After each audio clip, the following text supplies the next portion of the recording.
second game that I made an exception for, well, I guess it's not really just two, because I also like Citizen Kabuto, but that game's so old, there's no point in referencing it. But the other one is Payday, because I love stealth and heist games. But that's another one where you have to play with your bros, because if you play with pubbies, they always go loud, and then it's like, okay, if I wanted to play Call of Duty, I'd play Call of Duty. I'm trying to heist this place. Like, what's that drill sucks. Continue. What was that? That drill sucks. Oh, it does. It does, but depending on the mission, that's part of the fun of it. Is, okay, so we brought this crummy drill to get through this safe, so our skills have to be that much better to get to actually complete this heist successfully, because the terrible drill is taking forever and breaking constantly and whatever. If I ever want to live rent free in the heads of any Payday fan, all I have to do is just call them and not say anything, but just play the cloaker sound. You know the one. Yeah. Well. And it's been a long time since I've played, because I was kind of deciding I was going to take a break to wait for Payday 3 to come out and all. But so apparently Payday 3 came out. It did. Xanatrix, who I believe knows you, Mildra, says Payday 3 was such a disappointment. That's what they always say. I'm gonna be honest with you guys. I've got no fucking clue what y'all are talking about. You're gonna have to tell us what you mean. Payday was a board game. That's what I found. So that's where I'm at. So it's a first-person shooter where you. It's a first-person squad-based heist game. The idea is you're members of the Payday gang, which are bank robbers, professional. So that's all they do. And so they get sent on various heists of varying levels of ridiculousness. And like sometimes they could be robbing like a standard bank in some town. They might be robbing some kind of government facility. They might be robbing a nightclub, because that's a thing you do. Because what was it, Avicii or somebody wanted to get his name in there. So it gets ridiculous all over the place. Oh, there are tons of cameos now. So it's another one of those examples of a game that has grown so much they gained access to like celebrity IP. So John Wick is in there. What's his name? Played Hellboy. Shit. Ron There's Perlman. two people. Ron Perlman. Yeah. Ron Perlman's in there. And a few others. So those guys were kind of in there a little bit more like the last time I was playing. I know they've added several celebrities in known quantities since then, but so it just like Dead by Daylight started out with, they couldn't even get like Leatherface. They had to just create their guy they called the Hillbilly and gave him a chainsaw. But then they were able to actually add Leatherface with the name brand R in a circle, blah, blah, blah. So they, some of these franchises, as they grow, they gain access to being able to make deals with IP, which is, it's cool when they can do it, but it's always a bummer when that would have been cool for a platform or an idea if they could have included some known quantities, but they can't because they just don't have the clout.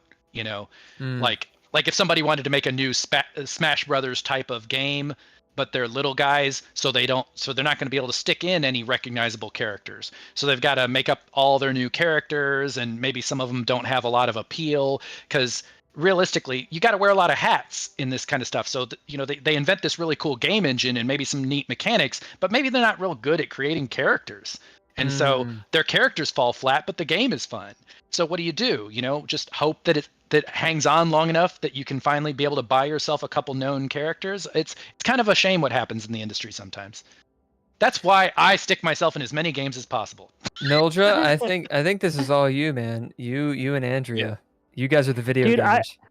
I legitimately just ran through my head, like I'm trying, because I was just like, oh, what's my favorite game? And I'm just like, wow, the video games I've played are just like sort of all over the place. Because I was like, oh, Spyro. Well, no, I liked Halo, really well. It's like, well, but I also like Stronghold really well. It's like, oh man, I can't. Yeah. Classics, yeah. So. Basically, I'll play just about any kind of game. I play tabletop games, not as much these days. I don't play as many tabletop games as I used to. I play board games like crazy. I kind of like a little bit of the structure and the mechanics of them. I think it appeals to my mathy side. I always try to convince people to play Axis and Allies. Are you an Axis and Allies or no? I used to play not that. doing it.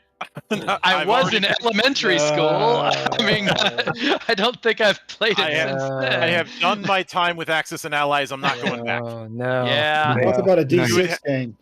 You got some D6s, 3 hours a D. Anybody play the most recent addition to my board game collection is the Princess Bride. So I've definitely moved on. Whoa. What?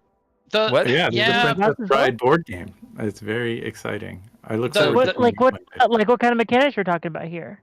Yeah. I don't know it. Oh, you haven't That's played a it good yet? question. I've not played it. So See, the games that are based entirely on a franchise that has nothing to do with games are always hit or miss. Right. So Right. So I hope for the best for you, man. All I can say Battlestar is Galactica, the board game, pretty fucking good. any Battlestar that doesn't have chrome Cylons is a miss for me. Really? I was not into the reboot. Sorry. That's fair. All right, let's fight. I know. Hey, hold on a second. give us a week to at least promote the thing so we can make some money off of the fight. Right. You know, get some promotion involved. Get both of you guys weighed in, do the press conference and all that. Like, Well, if we're weighing in, Brett's gonna win. I'm guessing the way that Will would want that to go down is I would pretend to be his friend and then stab him in the back, since he's a fan of apparently that version of things. That's it. But which one of us is the Cylon? Is the question? Turns out we're both the Cylons. We would never know. And roll credits. Listen, okay, are we judging the new BSG on the entirety of the series? Have you guys watched the entirety of the new BSG? I've seen a good amount. I didn't finish. I will admit There's no judgment there. I understand. Now, a couple things I will admit. Part of the reason I ended up watching was because at the time I was asked if I would run the role playing game, which I did. I did for a little while. I have not seen it. It was a favor. Secondly, as a general rule, I try not to play comparison games when I'm dealing with a full-on reboot or even a edition change. Mostly because I want whatever I'm seeing to stand or fall on its own strengths and weaknesses. It's for the same reason that I'm not going to compare. I wouldn't watch, like, say, Star Trek Next Generation and then try and compare it to the original series. Or you're clearly not a Trekkie. Oh, Them's go on. I'm words. sorry. I'm just fucking with you. But or at least you're not a true Scotsman. No. Those are real fighting words. Ooh. All right, so continue. BSG. The point is that I enjoyed what it was doing. If I were to play the comparison game to the original, I don't think that would be fair given the completely different circumstances that both shows were in, so I didn't. The big reason that I had an interest, and I may revisit it one of these days, is primarily due to the writer. That being Ronald D. Moore. I did not know that. He was one of the best writers that post-classic Trek had. A lot of the better remembered episodes of Deep Space Nine were his baby. Dude, DS9's awesome, and I'll fight a motherfucker on that. Continue. And he also was one of the people who would on multiple occasions check his higher ups because he had expressed repeat frustration with the sameness that he saw with Star Trek production. Specifically that there always had to be a captain in a chair and a monitor. He was vocal about how annoyed that was something that had to be done every single time. Makes sense with if he wrote for DS9, because I mean, a lot of people we're sliding in the Star Trek. Is anyone else in the Star Trek but me, Mildra, and Brett? Yeah. Who's not Oh, in the yeah, Star I remember but that's not All really right, a good, thing, good, is it? excellent. Yeah. Continue, Mildra. Trek away. And now I do think he had a point, because something that Xanatrix and I have been very critical over the years is the concept of what we call design by gospel.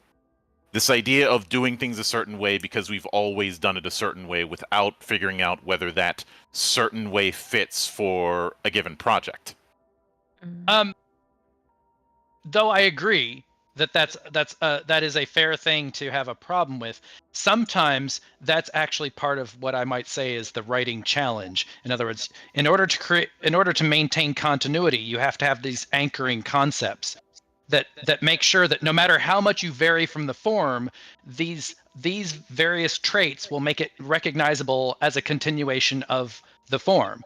So that, for example, you could have the episode where they all put on their, Nazi suits or whatever and hang around on some other planet. So they're basically in, regular Earth clothes, but it's recognizable as an episode of Star Trek because of the continuity of various aspects of the form that they maintain. I've always said that this kind of thing is a pendulum. Yes. If you swing too far one way, then you are becoming completely slavish to the matter. Yes. This is the reason why, say, sim racing is in such a sorry state, which is something I've covered on my channel in the past. Right. No, you're. That's correct. It's as a friend of mine's dad said when I was growing up: moderation in all things, including moderation. Mm-hmm. And if you go too far the other way, well, you end up with this sprawling affair where there's not really a whole lot of identity. And if I had to use a case in point with that, I would say probably the last few Assassin's Creed games, where it feels like there isn't really a identity. Yeah, it very much strayed from the form. Like, are these guys even assassins anymore? Yeah, I agree. Well, there was also the fact that the combat loop felt like it was doing the Ubi box thing, which is well past overstaying its welcome. There was the whole issue of how does this relate to the real world story, or is this just the historical story that we're dealing with? Right. How does the fact that the combat system felt like this bastard child of elements from The Witcher and the Souls games? The fact that it started introducing more and more attempts at RPG mechanics and town building. Yeah. And then trying to introduce skill trees and equipment systems that did not fit the sandbox that had been developing over several years. Well, I agree with all that. What I would say is, I definitely don't think that skill trees and some of those things are really at odds with what the assassin system was trying to create.